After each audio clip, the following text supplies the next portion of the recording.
Hi guys, we are here for our June 10th Bible in a Year Challenge reading.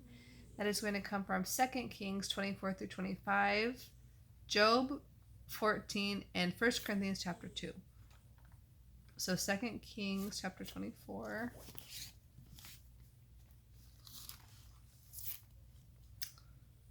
During Jehoiakim's reign, King Nebuchadnezzar, these names. Nebuchadnezzar, okay. It's hyphenated. Of Babylon invaded the land of Judah. Jehoiakim surrendered and paid him tribute for 3 years, but then rebelled. Then the Lord sent bands of Babylonian, Aramean, Moabite, and Ammonite raiders against Judah to destroy it, just as the Lord had promised through his prophets. These disasters happened to Judah according to the Lord's command. He had decided to remove Judah from his presence because of the many sins of Manasseh. He had filled Jerusalem with innocent blood, and the Lord would not forgive this. The rest of the events in Jehoiakim's reign and all his deeds are recorded in the book of the history of the kings of Judah. When Jehoiakim died, his son Jehoiachin became the next king. The king of Egypt never returned after that, for the king of Babylon occupied the entire area formerly claimed by Egypt, from the brook of Egypt to the Euphrates River. Jehoiachin rules in Judah. Jehoiachin was 18 years old when he became king, and he reigned in Jerusalem 3 months. Another short one. His mother was Nehushta, the daughter of Elnathan from Jerusalem. Jehoiachin did what was evil in the Lord's sight, just as his father had done. During Jehoiachin's reign, the officers of King Nebuchadnezzar of Babylon came up against Jerusalem and besieged it. Nebuchadnezzar himself arrived at the city during the siege. Then King Jehoiachin, along with his advisors, nobles, and officials, and the queen mother, surrendered to the Babylonians. In the 8th year of Nebuchadnezzar's reign, he took Jehoiachin prisoner. As the Lord had said before, Nebuchadnezzar carried away all the treasures from the Lord's temple and the royal palace. They cut apart all the gold vessels that King Solomon of Israel had placed in the temple. King Nebuchadnezzar took 10,000 captives from Jerusalem, including all the princes and the best of the soldiers, craftsmen, and smiths. So only the poorest people were left in the land. Nebuchadnezzar led King Jehoiachin away as a captive to Babylon, along with his wives and officials, the queen mother, and all Jerusalem's elite. He also took 7,000 of the best troops and 1,000 craftsmen and smiths, all of whom were strong and fit for war. Then the king of Babylon installed Mattaniah, Jehoiachin's uncle, as the next king, and he changed Mattaniah's name to Zedekiah. Zedekiah rules in Judah. Zedekiah was 21 years old when he became king, and he reigned in Jerusalem 11 years. His mother was Hamutal, the daughter of Jeremiah from Libnah. But Zedekiah did what was evil in the Lord's sight, just as Jehoiakim had done. So the Lord, in his anger, finally banished the people of Jerusalem and Judah from his presence and sent them into exile. The fall of Jerusalem. Then Zedekiah rebelled against the king of Babylon. In chapter 25. So on January 15th, during the 9th year of Zedekiah's reign, King Nebuchadnezzar of Babylon led his entire army against Jerusalem. They surrounded the city and built siege ramps against its walls. Jerusalem was kept under siege until the 11th year of King Zedekiah's reign. Okay, so for 2 years. By July 18th of Zedekiah's 11th year, the famine in the city had become very severe, with the last of the food entirely gone. Then a section of the city wall was broken down, and all the soldiers made plans to escape from the city. But since the city was surrounded by the Babylonians, they waited for nightfall and fled through the gate between the 2 walls behind the king's gardens. They made a dash across the fields in the direction of the Jordan Valley. But the Babylonians chased after them and caught the king on the plains of Jericho, for by then his men had all abandoned him. They brought him to the king of Babylon at Riblah, where a sentence was passed against him. The king of Babylon made Zedekiah watch as all his sons were killed. Oh, that's terrible. Then they gouged out Zedekiah's eyes, bound him in bronze chains, and led him away to Babylon. The temple destroyed. On August 14th of that year, which was the 19th year of Nebuchadnezzar's reign,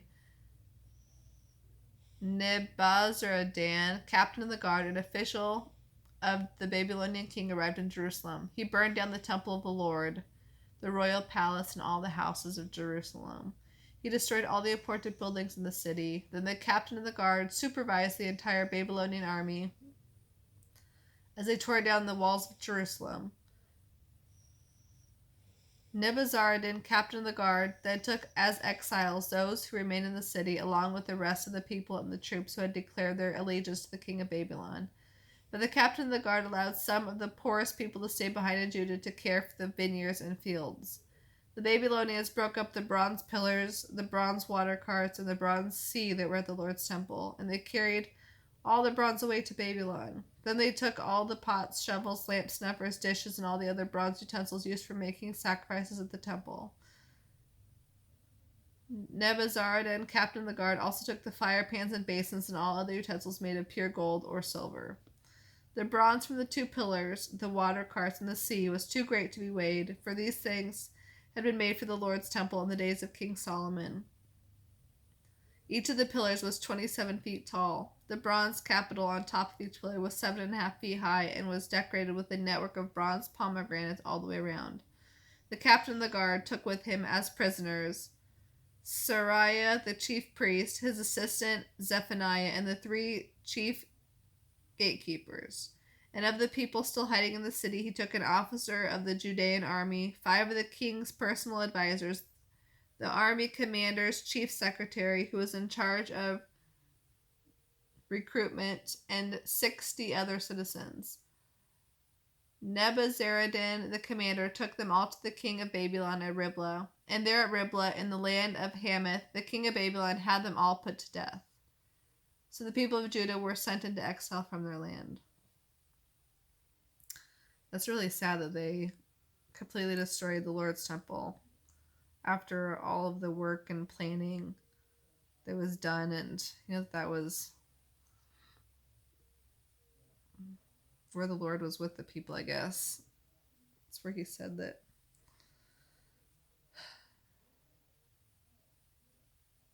It's really sad. But the people had it coming. They refused to obey God. It's just sad that it had to end like that. Gedaliah governs in Judah. Then King Nebuchadnezzar appointed Gedaliah, son of Ahikam and grandson of Shaphan, as governor of the people left in Judah. When all the army commanders and their men learned that the king of Babylon had appointed Gedaliah as governor, they joined him at Mizpah. These included Ishmael, son of Nethaniah, Johanan, son of Kareah, Sariah, son of Tanhumeth, the Netophathite,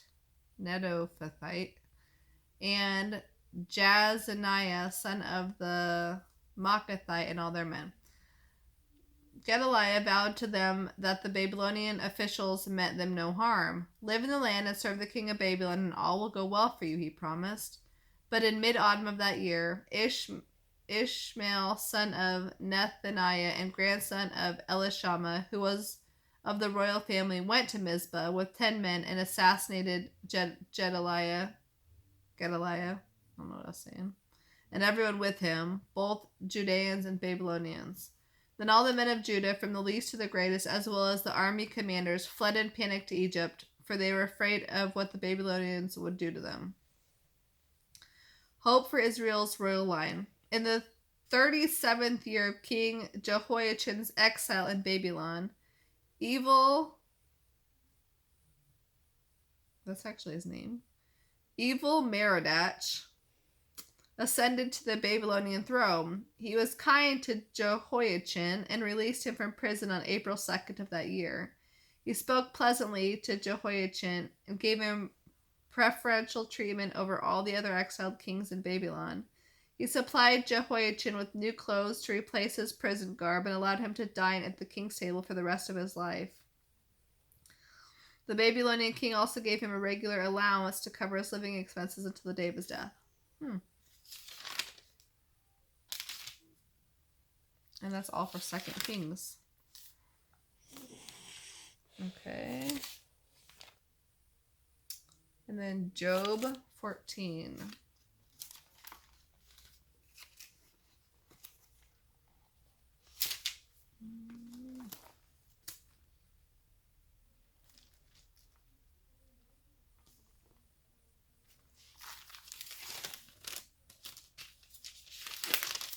Okay. Job 14. How frail is humanity, how short is life, and how full of trouble.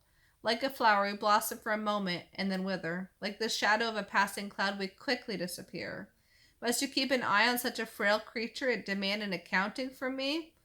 Who can create purity in one born impure? No one. You have decided the length of our lives. You know how many months we will live, and we are not given a minute longer.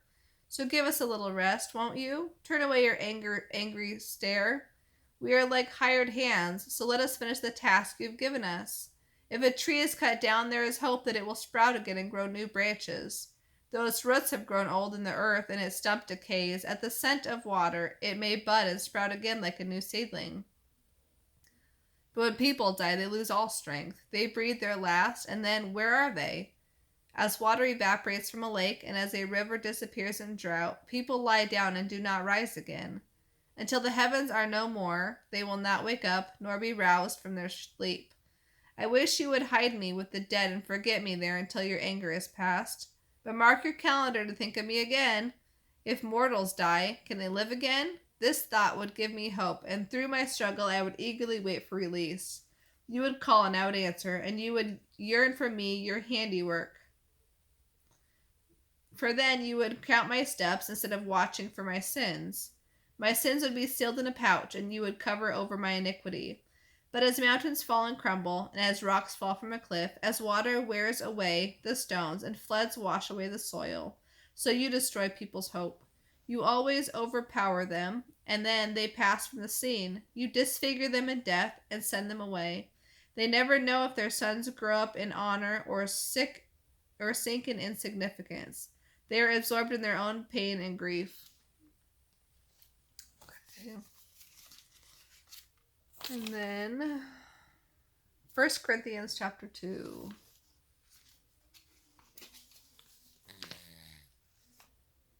Paul preaches wisdom. Dear brothers and sisters, when I first came to you, I didn't use lofty words and brilliant ideas to tell you God's message, for I decided to concentrate only on Jesus Christ and his death on the cross. I came to you in weakness, timid and trembling, and my message and my preaching were very plain. I did not use wise, persuasive speeches, but the Holy Spirit was powerful among you. I did this so that you might trust the power of God rather than human wisdom. Yet when I am among mature Christians, I do speak with words of wisdom, but not the kind of wisdom that belongs to this world, and not the kind that appeals to the rulers of this world who are being brought to nothing. No, the wisdom we speak of is the secret wisdom of God, which was hidden in former times, though he made it for our benefit before the world began. But the rulers of this world have not understood it. If they had, they would never have crucified our glorious Lord. This is what the scriptures mean when they say, no eye has seen, no ear has heard, and no mind has imagined what God has prepared for those who love him. But we know these things because God has revealed them to us by his Spirit, and his Spirit searches out everything, and shows us even God's deep secrets. No one can know what anyone else is really thinking except that person alone, and no one can know God's thoughts except God's own Spirit. And God has actually given us his Spirit, not the world's spirit, so we can know the wonderful things God has freely given us. When we tell you this, we do not use words of human wisdom. We speak words given to us by the Spirit, using the Spirit's words to explain spiritual truths. But people who aren't Christians can't understand these truths from God's Spirit. It all sounds foolish to them because only those who have the Spirit can understand what the Spirit means. We who have the Spirit understand these things, but others can't understand us at all. How could they? For who can know what the Lord is thinking? Who can give him counsel? But we can understand these things, for we have the mind of Christ. That is all for June 10th's reading. For June 11th, it says reflect on God as center. Reflect on God as center. See you next time.